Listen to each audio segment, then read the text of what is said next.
லூக்கா எழுதின சுவிசேஷம் 23ஆம் அதிகாரத்தை நம்ம எடுத்துக்கொள்ளலாம். லூக்கா எழுதின சுவிசேஷம் 23ஆம் அதிகாரத்திலே 42வது வசனத்திலிருந்து நம்ம வாசிக்க போகிறோம்.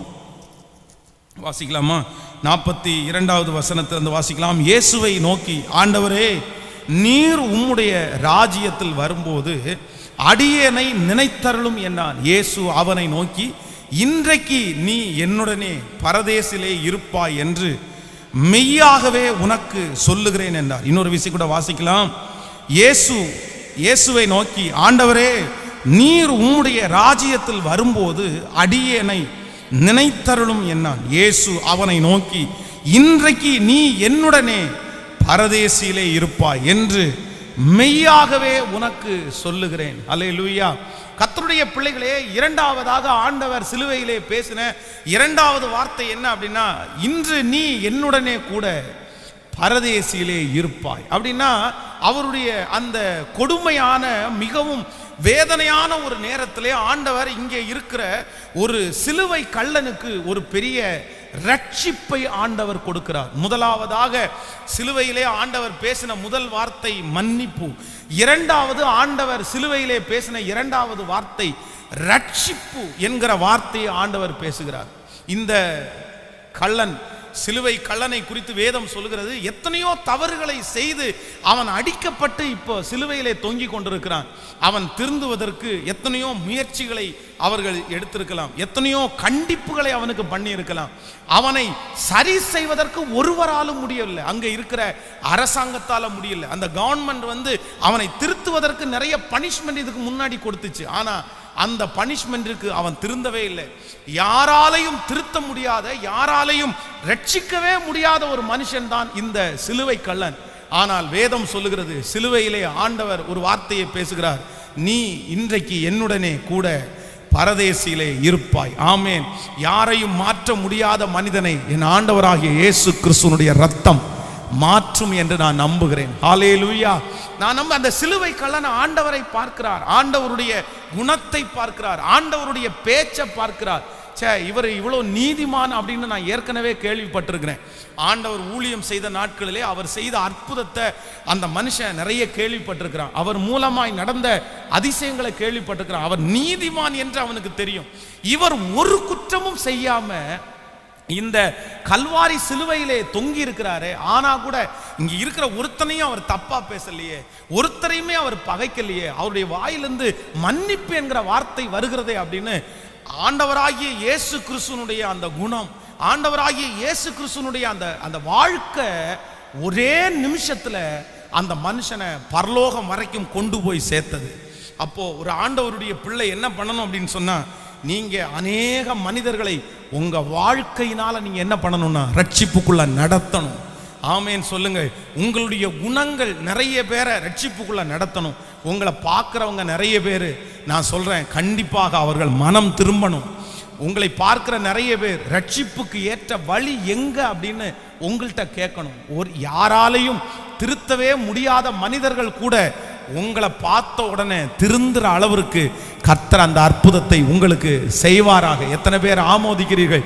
இன்றைக்கு இந்த குட் ஃப்ரைடே சர்வீஸ்ல எல்லாருமே நம்ம ஜெபிக்கணும், ஆண்டவரே உம்முடைய அபிஷேகம் எனக்கு வரட்டும், உம்முடைய கிருபை எனக்கு வரட்டும். அந்த சிலுவையில கூட ஒரு மனுஷனை கர்த்தர் ரட்சித்தாரே, இந்த உலகத்திலே வாழ்கிற நம்ம ஆண்டவர் எதற்காக நம்மளை அழைத்திருக்கிறார் என்றால், நான் நம்புறேன், பலரை ரட்சிப்புக்குள்ள நம்ம நடத்தணும். ஹல்லேலூயா. எல்லாரும் கைகளை உயர்த்தி சொல்லுங்க, ஆண்டவரே, நான் மரணம் அடைகிறதுக்குள்ள, உங்க ராஜ்யத்திற்கு வர்றதுக்குள்ள முழு பலத்தோட சொல்லுங்க, ஆண்டவரே, ஹல்லேலூயா, அப்பா, நான் அநேகரை ரட்சிப்புக்குள்ள நடத்தணும். யாரையும் திருத்த முடியாத நபர்களை நான் திருத்தணும்னு சொல்லுங்க, ஆண்டவரே. யாரையுமே தொட முடியாத மனிதர்களை ஆண்டவரே நான் தொடணும். சத்தத்தை உயர்த்தி சொல்லுங்க, ஹல்லேலூயா. ஸ்தோத்திரம், ஸ்தோத்திரம். முழு பலத்தோட சொல்லுங்க, ஆண்டவரே, நான் தொடணும். ஆண்டவரே, அந்த கிருபையை கர்த்தர் எங்களுக்கு தருவீராக. ஆமேன். நீங்கள் வேலை செய்கிற இடத்திலே சுவிசேஷமே சொல்ல வேண்டாம், ஆனா உங்க வாழ்க்கை என்ன பண்ணணும்னா, வேலை செய்கிற இடத்துல நிறைய பேரை கர்த்தருக்குள்ள நடத்தணும். அவங்க ரட்சிக்கப்படணும், அவங்க பைபிள் எடுத்து வாசிக்க ஆரம்பிக்கணும், அவங்க சர்ச்சுக்கு வர்றேன்னு சொல்லணும். அப்போ இயேசு சிலுவையில கூட அவருடைய குணத்தை பார்த்து, ஒரு சிலுவை கள்ளன், யாராலையும் திருத்த முடியாத ஒரு மனுஷன், அந்த சிலுவையிலேயே அவன் திருந்தினான் என்று வேதம் சொல்லுகிறது. அதான் திருச்சியில் ஒரு மனநிலைமை பாதிக்கப்பட்ட ஒரு அம்மா வந்து ஒரு டீ கடையில் போய் ஒரு வடையை அப்படியே கையில் எடுத்தாங்களாம். அந்த வடையை எடுத்து சாப்பிட்டுட்டு போகும்போது அந்த வடையில் அந்த கடைக்காரன் வந்து ஒரு கல் எடுத்து அந்த அம்மா மேலே வீசி அந்த அம்மாவை போட்டு அடித்து, இனி வடையை எடுப்பியா அப்படின்னு கேட்டு திட்டிகிட்டே இருந்தாராம்மா. அப்போ அந்த வழியாய் வந்து ஒரு தேவனுடைய மனுஷன் ஒருத்தர் நடந்து வரும்போது சொன்னாராம்மா, ஏப்பா அந்த அம்மாவை போட்டு அடிக்கிற? அந்த அம்மாவுக்கு தான் மனநலமா பாதிக்கப்பட்டிருக்குல்ல, நீ எதுக்கு அடிக்கிற? இல்லை சார், ரெகுலராக வந்து இந்த அம்மா வடையை திருடிட்டு போகிறாங்க அப்படின்னு சொன்ன எடுத்துட்டு போகிறாங்க அப்படின்னு. உடனே இவர் சொன்னாராம்மா, அந்த அம்மாவுக்கே எதுவுமே இல்லைப்பா, ஒரு வடையை நீ கொடுக்கறதுனால அந்த ஒன்றும் குறைஞ்சு போகிறது இல்லை, இன்னும் அந்த அம்மா அந்த வடையை பாதி தான் சாப்பிட்ருக்காங்க, மீதியை வச்சு நீ ஒன்றும் வியாபாரம் பண்ண போகிறதில்ல, நீ விட்டுற வேண்டியதானே அப்படின்னு.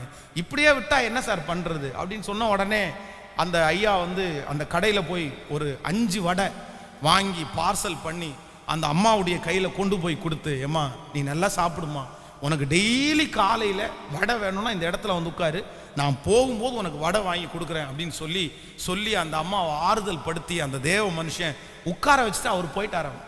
இதை வந்து பக்கத்தில் இருக்கிற ஒரு ஆண்டவரை அறியாத ரட்சிக்கப்படாத ஒரு ஒரு மனுஷன் வந்து சிக்கன் கடை வச்சிருக்காரு, அவர் உட்காந்து பார்த்துட்டே இருந்தாராம். இதை பார்த்துட்டே இருக்கும்போது இவருக்கு பயங்கரமான பிரமிப்பாக இருந்துச்சாமா. சே, டெய்லியும் தான் இந்த அம்மாவை இந்த ஆள் அடிச்சிட்டு இருக்காரு, நம்ம ஒரு நாள் கூட இந்த அம்மாவுக்காக வழக்காடல, ஆனால் இந்த ஐயா வந்து இப்படி வழக்காடிட்டு இருக்காரு அப்படின்னு சொல்லி யார் அப்படின்னு விசாரிச்சா அவர் தேவனுடைய ஊழியக்காரர். கொஞ்சம் கொஞ்சமாக அறிஞ்சு கர்த்தரை தேடி அந்த மனுஷன் ரட்சிக்கவே பட்டார். ஒரு மிகப்பெரிய ஆச்சரியம் என்ன அப்படின்னு சொன்னா, இன்னைக்கு கிட்டத்தட்ட 20 ஆண்டுகள் ஆகுது, 20 வருஷமா அவங்க நடத்துகிற ஹாஸ்டலுக்கு சிக்கன் ஃப்ரீயா கொடுக்குறாராமா அந்த மனுஷன். 20 இயர்ஸ். அப்போ நான் நம்புறேன் ஆண்டவருடைய பிள்ளைகளே, நம்முடைய சில நல்ல குணங்கள் வந்து அநேகம் பேரை கிறிஸ்து அண்டைக்கு அழகாய் இழுக்கும். ஆமேன் சொல்லுங்கள். நீங்க சொல்ல வேண்டாம் சுவிசேஷம், நீங்களே ஒரு சுவிசேஷம். ஆமேன் சொல்லுங்கள். நம்ம ஒவ்வொருத்தரும் ஒரு சுவிசேஷமாய் மாறணும். ஆண்டவருடைய அந்த சிலுவையினுடைய குணம் நமக்கு வரணும். அந்த சிலுவை கல்லனை எத்தனையோ பேர் இனி இவன் திருந்த மாட்டான், இவன் இனி வரமாட்டான், இவனுக்கு நீ சாவுதான் அப்படின்னு. சிலுவையினுடைய மரணம் என்கிறது வந்து அவ்வளவு சீக்கிரமாய் சாகிறதுக்கு அல்ல, ரொம்ப லேட்டா.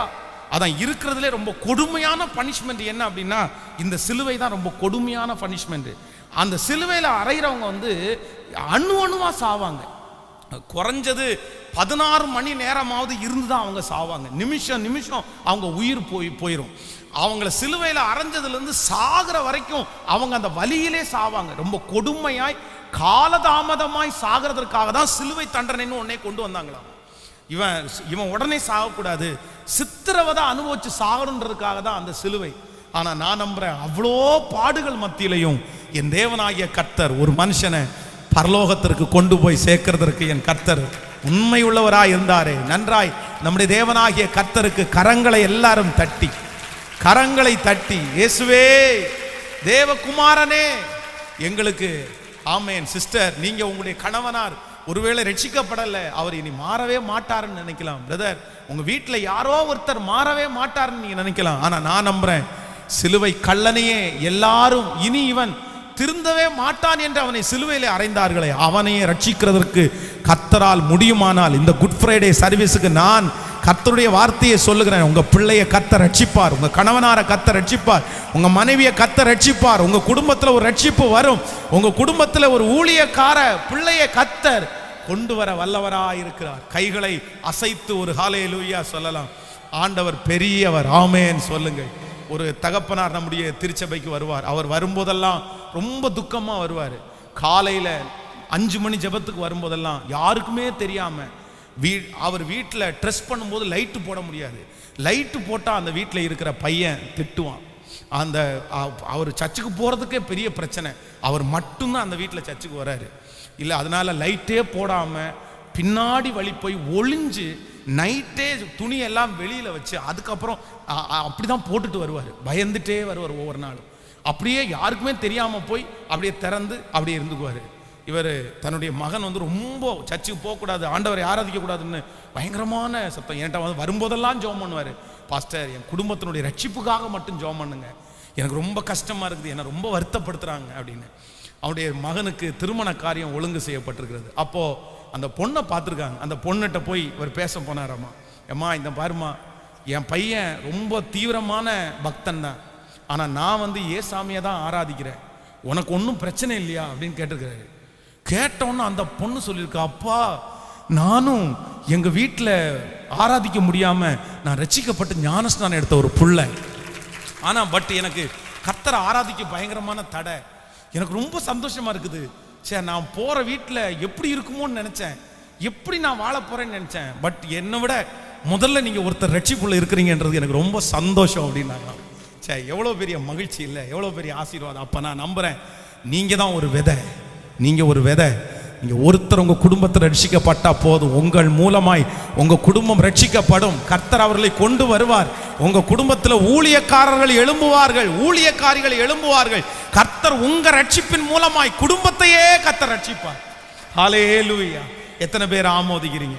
அப்போ ஆண்டவரிடத்தில் சொல்லணும், நான் ஒரு நடமாடும் ஒரு சுவிசேஷகனாய், ஒரு சுவிசேஷிகாய் இருக்கணும். ஆண்டவரே, என் மூலமா உங்களுடைய நாமம் எல்லா இடத்திற்கும் போய் சேரணும்.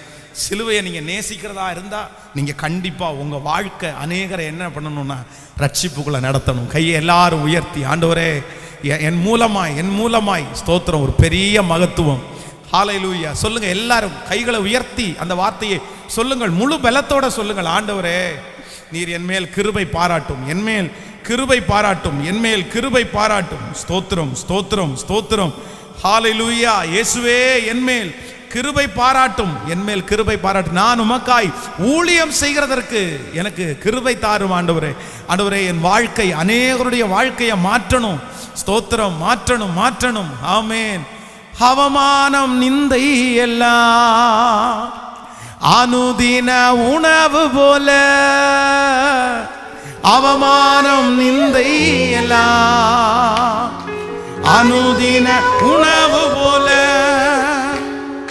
பழிச்சொல் எதிர்ப்பு எல்லாம் பலன் தரும் ஊட்டச்சத்து,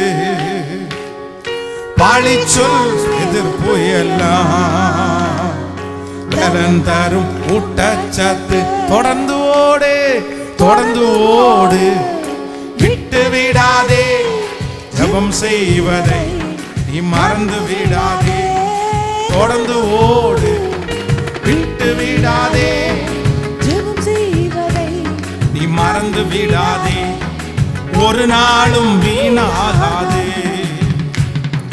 நான் ஓடும் ஓட்டம், நான் செய்யும் ஜெபம் ஒரு நாளும் வீணாகாது, ஒரு நாளும் வீணாகாது. பிடித்துக்கொள் ஜீவ வசனம், பிரகாசி கிறிஸ்து இயேசு का, பிடித்துக்கொள் ஜீவ வசனம், பிரகாசி கிறிஸ்து இயேசு का. நெறிகட்ட சமுதாயத்தில் நான் தானே நட்சத்திரம், நெறிகட்ட சமுதாயத்தில் நான் தானே. எல்லாருடைய கரங்களை மேல தட்டி தொடர்ந்து ஓடு, விட்டு விடாதே,